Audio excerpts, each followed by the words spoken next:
None of this is a drill. The climate we are in right now includes the recent insurrection and also goes far beyond it. There's a surge in overall domestic terror and right-wing, sometimes Trump-allied extremist groups, these incidents going up more than threefold in the last decade. Racially motivated violent extremists over recent years have been responsible for the most lethal activity. That's part of a broader phenomenon that we've seen over the last couple of years of a variety of anti-government, anti-authority violent extremists. That's the FBI director, supposed to be nonpartisan, happened to be appointed by Trump, by the way. Recent specific threats against law enforcement also surged after the lawful search of Mar-a-Lago. There was an actual attack on an FBI office 3 days later. It was attributed to a suspect who posted about a desire to kill FBI agents after the Mar-a-Lago search. There are many other direct plots and attacks we're familiar with against a range of public officials. Now, Republicans can also be in the firing line. You see one Republican on your screen there who was shot. But recently, we also know more documented plots and crimes have been busted for attackers against Democrats, also associating their opposition to Trump. That includes the attack on the Pelosi's house, the attempted kidnapping of Democratic Governor Whitmer, which was a criminal plot against her that came from extremists who were hatching their plans during a very specific period, the tense political stretch in 2020. Several men accused of plotting to kidnap the duly elected governor of Michigan. Prosecutors announcing the arrests of more than a dozen men who they say targeted the governor. Hatred, bigotry, and violence have no place in the great state of Michigan. We will find you. We will hold you accountable, and we will bring you to justice. She was speaking just weeks out from the election, which Donald Trump then tried to steal with an attempted coup and insurrection, and then the January violence. The leader of that plot was convicted and got a hefty 16-year prison sentence, as did others. When the suspects were first arrested, I just showed you that was that fall of 2020, Whitmer was quite clear about what she viewed as a line back to then-President Trump. Just last week, the President of the United States stood before the American people and refused to condemn white supremacists and hate groups like these two Michigan militia groups. Not a drill, and not a warning about what's possible. It's already quite clearly happening.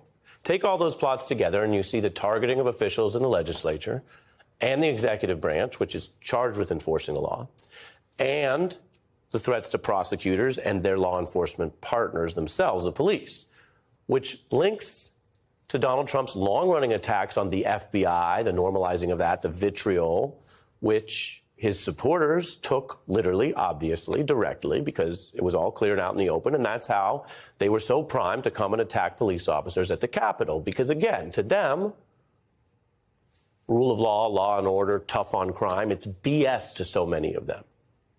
And that brings us full circle to the news I reported here, which has to be viewed in this quite serious context. The New York DA publicly addressing the threat of more violence for prosecutors or police doing their jobs right now, fanned by Donald Trump.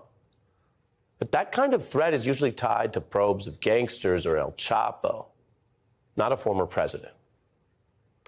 And yet that's where we are. So just there, I want to tell you, this needs to be noted.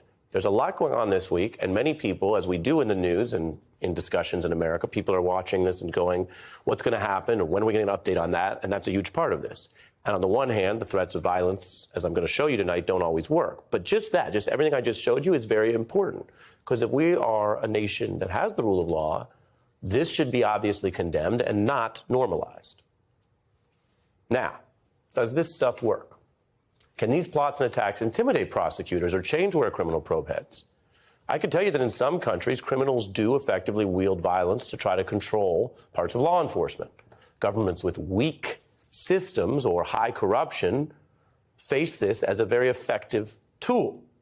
And it can be quite tragic. I'll give you one recent example.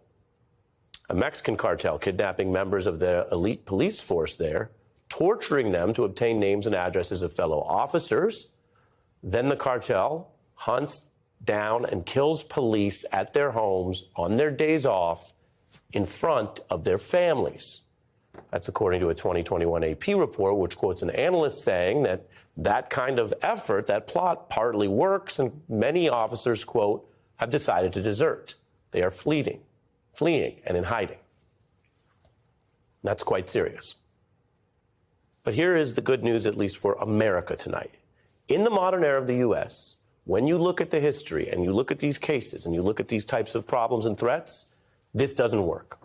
And that's not some Trump era point. The facts predate what I just showed you tonight. The historical examples of prosecutors staring down threats go back to some of the most violent forces and eras in American history. The Mafia, the Cosa Nostra.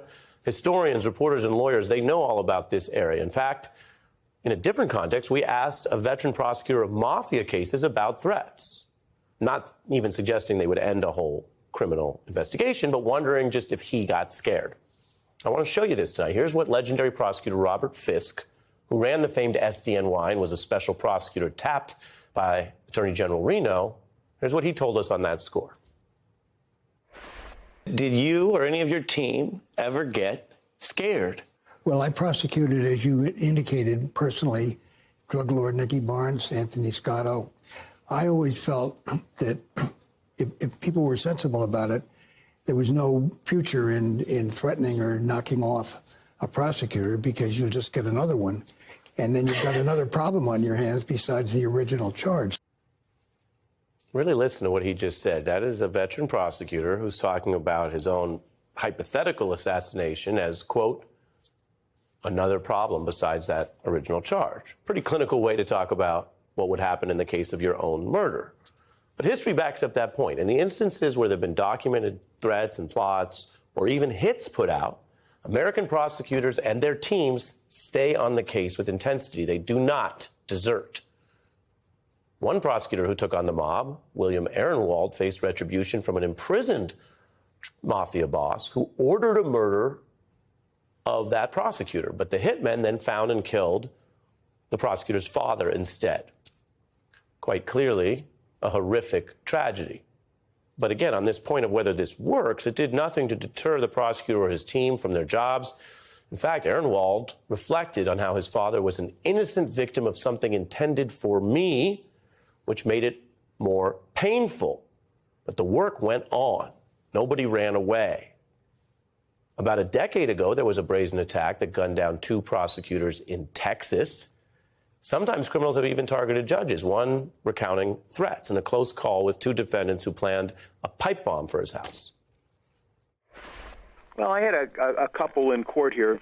It was a death threat where they had planned. Well, as a matter of fact, not planned. They were constructing, and in the final phase of constructing, an IED, a pipe bomb that would explode in my house. We checked and found another retired judge reflecting on threats and the overall duty of court officials. Everyone in this line of work at some point in time has threats leveled at them, and it is part of the job, and you can't let it change the way you run your court or the way you prosecute or, frankly, your quality of life. So those are veterans, officials recalling standing up to gangsters and bombers. And when you listen to them, you see this is serious stuff. But if you read the history books, if you look at court cases, these cases deal with all kinds of serious stuff, all kinds of crimes, and sometimes what happens after crimes are caught, which is sometimes you get obstruction. That's a type of interference that may not be violent. And other times you get people who are violent enough or dumb enough to do this or try to get other people to do it on their behalf. But let me tell you again something so important tonight and why we put this report together on the record tonight. Everything I just showed you, none of those U.S. officials were referencing a former president of the United States or current candidate. This is a sobering contrast that cannot be normalized. Now, Republican voters will later decide if the evidence of Trump's criminality as it accrues or these calls to take back the government after his insurrection, after his convicted sedition, are, in their view, disqualifying when they have other choices. This is still a democracy, and that's up to people in that process to pick that nominee. But the threats and plots and violence have not stopped these past probes. There is no evidence they will stop the prosecutors working today.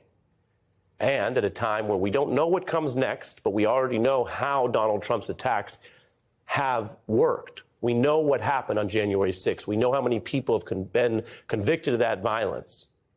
And we know exactly what is possible when he calls people to take things back and gather again. On this one, if history is any guide, it doesn't work.